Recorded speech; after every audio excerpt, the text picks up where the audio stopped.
When the Prophet ﷺ was dying, because this is again a complete parallel of the life of the Messenger sallallahu alaihi wasallam. Aisha was asked, radiyallahu anha, what is the last ayah our Prophet ﷺ was saying? Isn't that powerful? What's the last ayah? She said, as for the last surah, it was Surah Al-Mursalat. As for the ayah, she said that when the Prophet ﷺ's fever became severe, he kept on saying to Allah subhanahu wa ta'ala, مَعَ الَّذِينَ أَنْعَمَ اللَّهُ عَلَيْهِمْ مِنَ النَّبِيِّينَ وَالصِّدِّيقِينَ وَالشُّهَدَاءِ وَالصَّالِحِينَ وَحَسُنَ أُولَٰئِكَ رَفِيقًا. Surah An-Nisa, verse 69, the Prophet ﷺ is saying, join me with those who have earned your favor, with the prophets, with the martyrs, with those who are truthful. And what a blessed company that is. The Prophet ﷺ, when he's leaving this world, he wanted to be with those who he loved again. Yusuf wanted to be reunited with Yaqub. He wants to see his father again. He wants to see his grandfather Ishaq. He wants to be with Ibrahim. He wants to be with those that have passed before him. Can you imagine how much the Prophet ﷺ wanted Khadija again? How much he wanted to be with his family members again? How much he wanted to be with Hamza again? 4 days before the Prophet ﷺ passed away, he told Abu Muwayhiba, radiyallahu anhu, he said, Oh Abu Muwayhiba, inni qad umirtu an astaghfir li ahli al-Baqi'. Allah commanded me to go seek forgiveness for the people in Baqi'. And he took Abu Muwayhiba there. And he says to Abu Muwayhiba in the middle of the night, 4 days before his death, he says, I want you to know Allah has given me a choice to stay amongst my ummah and be given the keys of this world. And then when it's all over, enter Jannah and meet Allah. Or I can meet Allah now. You know what Abu Muwayhiba said? He said, Ya Rasulullah, choose us. Don't go, choose us. We don't want you to leave, Ya Rasulullah. Choose us, stay with us. Prophet ﷺ says, Bal ikhtartu Rabbi, I've chosen Allah. And when he's leaving, he's saying, Al-Rafiq al-A'la, Al-Rafiq al-A'la, the companionship of the Most High, the companionship of the Most High. And the Prophet ﷺ is joined with those who he loves. And when he passes away, the desire of every companion thereafter is, I want to be with the Prophet ﷺ. Fatima radiallahu anha, who he told, you would be the first to join me after I pass away. Fatima radiallahu ta'ala anha, she dies 4 or 6 months after the Prophet ﷺ. She's joined with her father. Bilal radiallahu ta'ala anhu, when he was passing away, his wife came in the room as he was dying and she said, Wa huzna. What a day of grief this is. What a day of horrible fortune this is. He said, Bal quli wa farha. He said, no, say what a day of joy. Ghadan alqa al-ahibba Muhammadan wa sahba. Tomorrow I get to meet my beloved ones, Muhammad and his companions. I get to go back to Rasulullah sallallahu alaihi wasallam. I get to go back to the companions.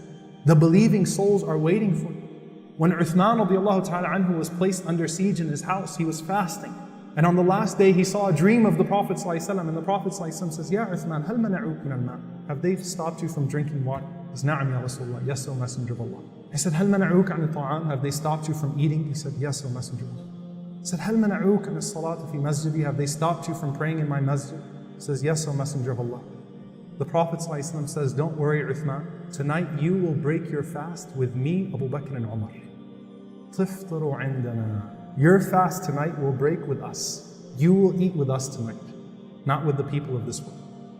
Dear brothers and sisters, one of the greatest comforts as you are leaving this world is that you are joined with the believing souls, that you are greeted by the believing souls. Think about your loved ones that have passed away, the believers amongst them. You're greeted by them. They're waiting for you to join that round. And Abu Bakr radiallahu ta'ala anhu, when he was dying, it was a Monday. He said to Aisha radiallahu ta'ala anha as he was dying, Ayyu yawmin hadha? What's today? She said, Al-Ithnain, Monday. He said, what day did the Prophet ﷺ die? She said, Monday. Abu Bakr says, In muttu fala tantadhiru bi ila al-ghad. Look, if I'm dying, don't try to resuscitate me and don't wait to bury me till tomorrow. I want to go today. He says, فَإِنَّ أَحَبَّ اللَّيَالِ وَالْأَيَّامِ إِلَيْ أَقْرَبُهَا إِلَى رَسُولِ اللَّهِ صَلَى اللَّهُ عَلَيْهِ وسلم. Because the most beloved of nights and days to me are the ones closest to the Prophet ﷺ. He said, how old was the Prophet ﷺ when he died? She said, 63. Abu Bakr said, how old am I? She said, 63. He said, Alhamdulillah. He said, and what was the Prophet ﷺ wearing when he passed away? She said, 3 cloths. 2 of them were from his ihram and Hajj, Hajjatul Wada', and an extra cloth. He said, bring me my 2 garments from Hajj and an extra cloth and shroud me in them. He knew he was going back to the Prophet ﷺ. And the Prophet ﷺ, he says in this authentic hadith that when the believer passes away, he says, يَأْتُونَ بِهِ أَرْوَاحَ الْمُؤْمِنِينَ. The believing souls receive him. فَلَهُمْ أَشَدُّ فَرَحًا مِنْ أَحَدِكُمْ بِغَائِبٍ. And they are more pleased to receive you than your long-lost relatives. You know when you haven't seen someone that you love for so long in this world, and you go to him like I'm going to come to you right now and give you a really big hug? You know when you see someone that you haven't seen for a really, really long time, the love, the excitement, the joy when you meet them in the airport? Think about if you haven't seen someone for 10, 20 years. Though that's not likely in our generation due to air travel and so on and so forth, but someone you haven't seen for a long time. The Prophet ﷺ said, the believing souls will gather to receive you as you enter into that realm with more love and more desire than those long lost relatives. And the Prophet ﷺ says, فَيَسْأَلُونَهُ مَاذَا فَعَلَ فُلَانَ وَمَاذَا فَعَلَ فُلَانَ. They start asking, so what's going on with that person? What's going on with that person? And then some of them say, دَعُوهُ فَإِنَّهُ كَانَ فِي غَمِّ الدُّنْيا. Look, he just got here from the dunya. Give him some time. Let's let him relax a little bit. Let's let her relax a little bit. And dear brothers and sisters, that is one of the greatest things to look forward to. That tonight, or whenever Allah subhanahu wa ta'ala has decreed death for us, be it tonight or tomorrow, or the day after tomorrow, or 20, 30 years from now, that the Prophet ﷺ might receive us. That some of the believing souls would be waiting for us. Those that we love and that we've lost, they'll say, Ahlan wa sahlan, welcome to this realm, welcome to your new life.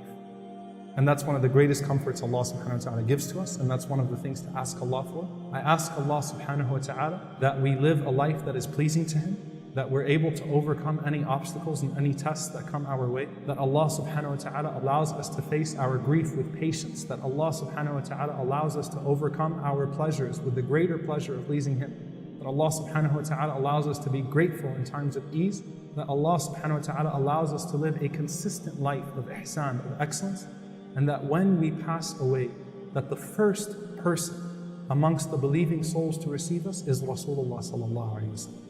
And that we're able to break our fast with him, and that we're able to drink from his hand, and that we're able to be joined with our parents and our spouses and our children and our mashayikh and our ulama and all of the people that we love. We ask Allah subhanahu wa ta'ala to join us with them in the realm of believing souls and ultimately in Jannatul Firdaus. Allahumma ameen.